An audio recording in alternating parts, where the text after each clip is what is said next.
Hey guys, what's up? Are you a new player eager to master Mobile Legends, or an old player struggling to climb the ranks while your friends are chilling in Mythical honor like villains? What is your current Are you rank? starting to ask yourself what is wrong with you? Don't worry, because we are going to measure your skills and get ready for you to learn more tactics that will empower you in your next battle. Let's start with the 5 basic or noob tips. Number 1. Maps. The mid lane is the closest path to the enemy base and is usually assigned to a mage because it is in the center and is also the closest to other lanes and the jungle. You can either help your side lane by ganking or help your jungler if the enemy invades the jungle. Since the mid is the center of the map, you can gank from all around the map. Mages are squishy and easy to get a kill, so being so close to them allows for early ganks.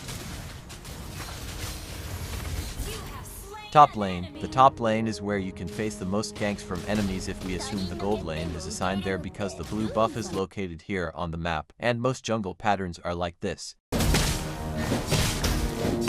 Around 1.5 minutes is the time frame where you can face your first gank from enemy junglers. If you are a gold laner assigned to this lane, extra caution is needed. Bot lane, assuming it's the experienced lane, you won't get many ganks aside from the first few minutes because the first turtle spawns in this lane. You will have to be self-sufficient. Jungle, this role is the least popular among newbies, but in fact, it isn't that difficult to play. Instead of going to the lane, you have to go to the jungle and farm by killing creeps or jungle monsters. If you decide to play as a jungler, always take the spell called Retribution because it is impossible to play as a jungler without this spell. Number 2. Roles. There are 6 roles in the game which you can play and explore. Marksman, tank, fighter, assassin, mage, and support. As a marksman, you are the main source of damage for your team. It is your responsibility to carry the team in the late game, as that is when you truly bloom.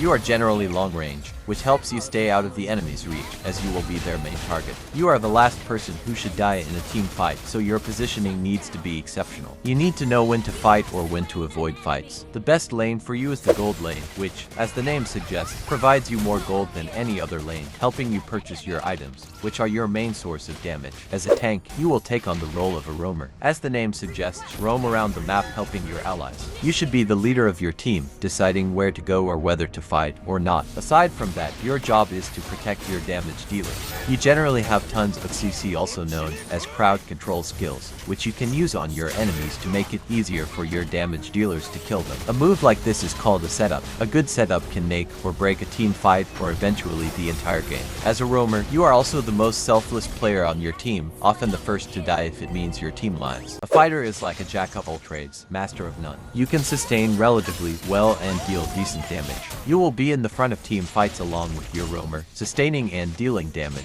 You might not have the best damage, sustain, or crowd control, but your role is important in its own way. It is your responsibility to zone out the enemy and sustain with your tank. These micro advantages help your team win in the long term. Having an EXP laner or fighter in a team fight most of the time can make or break the fight. The EXP lane is also the most versatile lane, where the fighter has a bit of responsibility for each role. You will usually go to the EXP lane where you will get the least rotations and assistance from your team, so you must be self-sustained. In this meta, sometimes fighters can go to the jungle as well. Speaking of jungle, let's dive to my favorite jungler hero. Drum roll, please! The assassin. Assassins have skills that let you get in and out quickly, complementing your playstyle of killing squishy damage dealers. Assassins are strong from the early game, so you must take advantage of that as you start falling off in the late game. This role is the hardest to master, as most assassins are challenging to play. However, if you master it, you will kill your target before they can process what happened to them. As I said earlier, this is my favorite jungler role, so you know you will go to the jungle most of the time when you pick an assassin, rotating around, killing enemies and creeps. Jungle typically gives less gold compared to minions, so you must balance between farming and getting kills, as it provides most of the gold. Mage. Mages are like roamers without the roaming item. Your job is to assist your tank, whether it is ganking or supporting in team fights. They have extremely high burst damage, which can change the direction of a team fight. They deal magic damage, counterbalancing the physical damage dealers. As a mage, you will go to the mid lane because it is in the center, making it easier to gank other lanes and help them. You are very squishy, and once you use all your skills, you might have to retreat, as most mages' damage comes from their skills. But that's just one trade-off for your overwhelming power. Remember to always gank with your roamer and assist your damage dealers. Supports, like tanks, are often chosen to roam. In a typical team composition, you usually pick either a tank or a support for the roaming role. So, what makes them different from tanks? Supports are not as durable compared to tanks. They don't do godly setups. They usually don't have any hard CC. What you do is support your allies, either by healing them, providing shields, or any other way depending on the hero you are playing. 3. How to farm. One of the most important things to know in the laning phase is how to farm gold. You can earn gold in these ways: killing minions, killing jungle creeps, killing enemies, destroying turrets. Killing minions and creeps are the most common ways to earn gold. Even though you get much more gold when killing enemies and destroying turrets, almost any player will tell you not to focus on kills over farming minions. That's because killing the enemy is a risky and uncertain task. It might not go as planned, and you might get killed instead. For the first 5 minutes, waves give you around 200 gold depending on the lane, and the gold lane gives you 45% more gold than other lanes. Killing an enemy will also give you around 200 gold, so the risk is not worth taking. You will eventually get killed as you farm more and purchase more items. 4. How to trade. How to take fights or trades. The main objective at the start of the game is to get more gold and purchase your items. You can get a gold advantage by killing your enemies or making them so low that they have to recall to the base, leading to a gold advantage. Some heroes are weak in the early game compared to their matchups. In those cases, I suggest you don't take head-on fights, but you don't have to worry about that. This is something that comes naturally as you play more games. 5. When you should take fights. In most cases, you should take fights considering equal states only if either you have a gold lead or any XP lead. With a gold lead, you might have more items than your counterpart, making you naturally stronger. As you play more games, you will automatically know if the hero you are facing is stronger or weaker than you.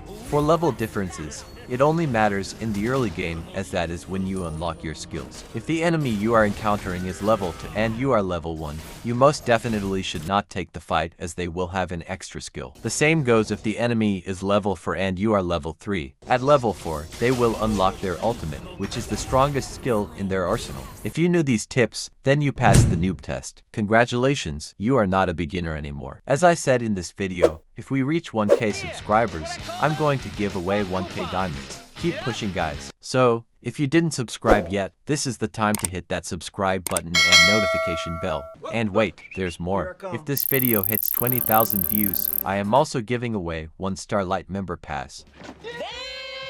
Stay tuned for the upcoming videos to learn how to participate in our giveaways. Next level. 1. Minimap. Learn to optimize the use of the minimap. Even old or OG, still don't use the minimap effectively. One of the most important roles of the minimap is awareness of enemy positions. Ganking. By observing enemy locations on the minimap, players can anticipate and avoid ganks, sudden attacks from multiple enemies. Counter ganking. Players can also coordinate their own ganks by knowing where enemies are vulnerable. Objective control. The minimap shows the locations of key objectives like the turtle and lord. Controlling these objectives can provide significant advantages to your team. Tower status. Players can keep track of which towers are still standing and which are under attack, helping to prioritize defense or pushing strategies. Team coordination. Positioning. The minimap helps players see the positioning of their teammates, facilitating better coordination for team fights or strategic movements. Number 2. That you should know. Turtle spawns. Controlling the turtle early in the game provides significant advantages, such as bonus gold and experience for your team. It also gives some bonus armor for the team. The first turtle spawns at the 2-minute mark. After the first turtle is defeated, it will respawn every 2 minutes. The turtle continues to spawn until the 8-minute mark, after which it no longer appears. 3. Lord. The Lord is a crucial objective because defeating him allows your team to summon him to push lanes. That's pretty good. providing a significant advantage in sieging enemy towers and base. Controlling the Lord can often be a turning point in the game. The Lord spawns for the first time at the 8-minute mark, replacing the turtle as the key objective on the map. After the Lord is defeated, he will respawn every 3 minutes. 4. Blue and red buffs. The blue and red buffs are crucial for enhancing a hero's capabilities, particularly for junglers. Blue buff significantly increases mana or energy regeneration, allowing heroes to use their abilities more frequently without running out of resources. Cooldown reduction reduces the cooldown of abilities, enabling heroes to cast their spells more often. Best for mages, assassins, and any heroes who rely heavily on their abilities and mana energy management. Red buff adds true damage to basic attacks, which scales with the hero's level. This true damage ignores enemy armor, making it very effective against both squishy and tanky opponents. It also applies a slow effect to enemies hit by basic attacks, reducing their movement speed and making them easier to chase down or escape from.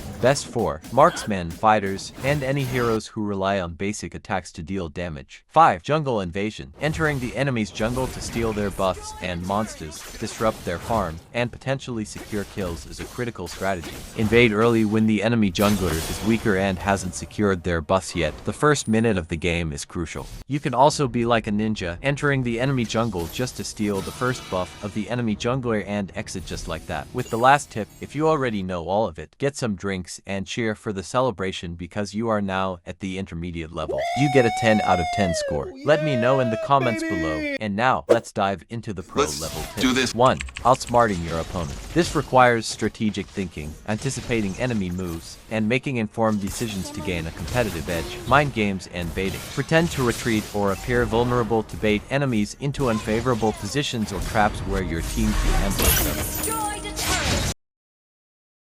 Split pushing. Have one or more heroes apply pressure in other lanes, forcing the enemy to split their resources and create opportunities for your team. 2. Last hitting. The practice of delivering the final blow to enemy minions, jungle monsters, or other units to secure the gold and experience for your hero is crucial for effective farming and gaining an economic advantage over your opponents. Here is the comparison of last hitted minion over not.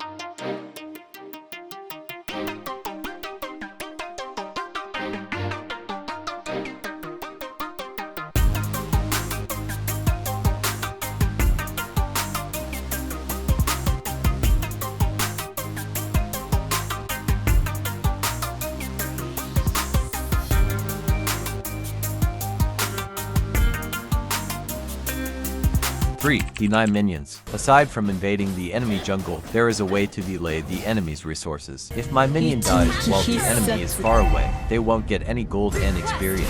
The goal is to let the enemy minion die by your minion while the enemy hero is far. But keep in mind, you can only do this if you have the advantage over the enemy hero. You need to play aggressively to make them retreat and move far from your minions. 4. Lane cutting. Lane cutting is a strategy where a hero bypasses the frontline minions to farm enemy minions closer to or behind the enemy tower. This can disrupt the enemy's laning phase, provide a strategic advantage, and create pressure on the map.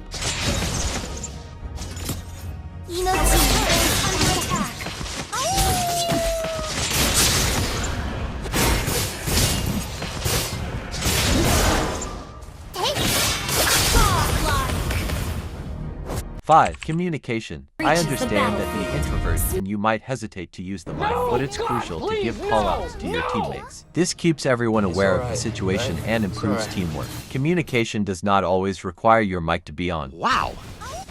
What a relief!